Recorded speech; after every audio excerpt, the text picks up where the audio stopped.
natin dito naman sa Dipos. Tayo mo yung Shopee na. Saan ang haba? Ayun.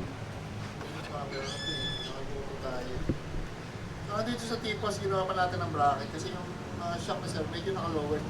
Safe naman ba, Pogi? Kasi, Safe naman sa sayad. Na-test yun na ba? kasi. Okay naman, sir. Okay naman. Okay, sir. Naka-lower. Pero matigas naman kasi naka-repack. So, pailaw pa.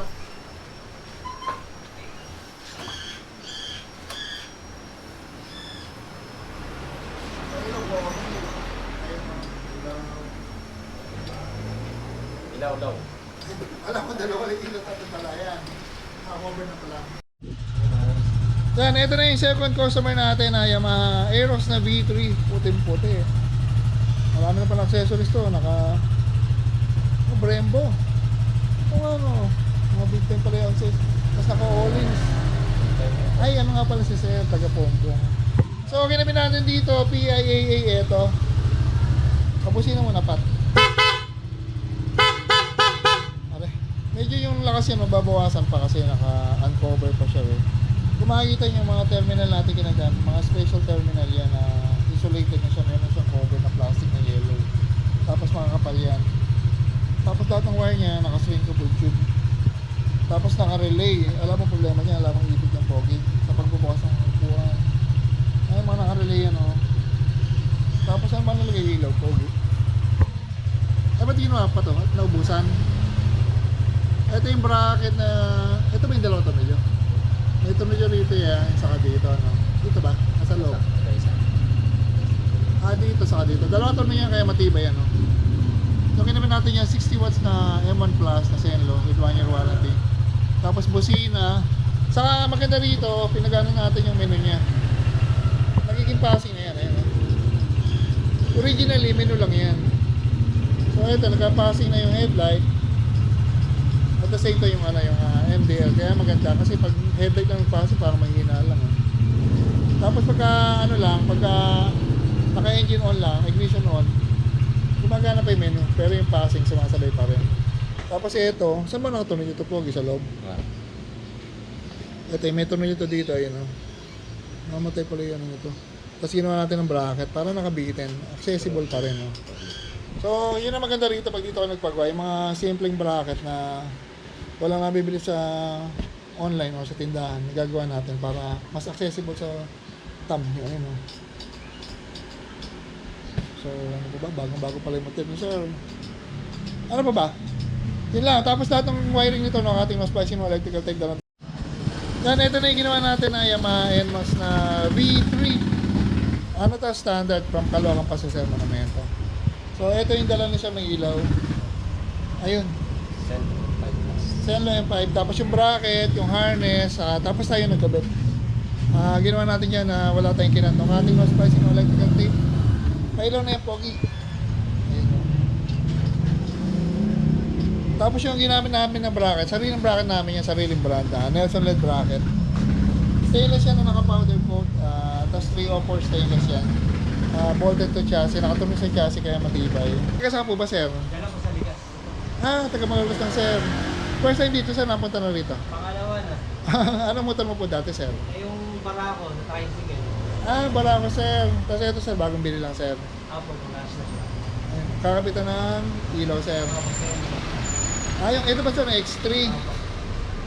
Kasyo kaya, hindi ba naka-lowered to, sir? Apo.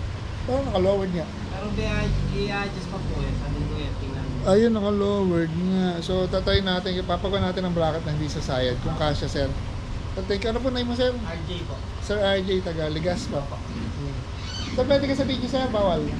Picture na lang ako. Picture. Motor na lang, sir. Mayayain si sir. Baka makita ng mga constituent. Ano ka sa politiko, sir? Bongbong Consel. Mamaya tanong natin, sir.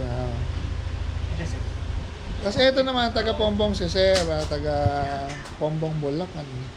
Ano rin to? Aeros V3, kakabitan natin ng M1 Plus. Tapos menu switch conversion, pakita mo nga yung pat. Ayun o. Yung menu na yun, taga naman ng ni Marlon, kapalit lang. Yung menu na to, pag umaandar yung makina, magiging passing na. So, ignition on, menu pa din, tapos sumasabay yung passing. Tapos pagka, suklihan mo na. 200. Tapos pag umaandar na, ano na siya, passing na. Nagka-passing na yung headlight, saka yung MDL. Tapos busina nito, eto. Bato, PIAA. Sir, thank you po sir ha. Ingat po, mainit na sir. Ayan.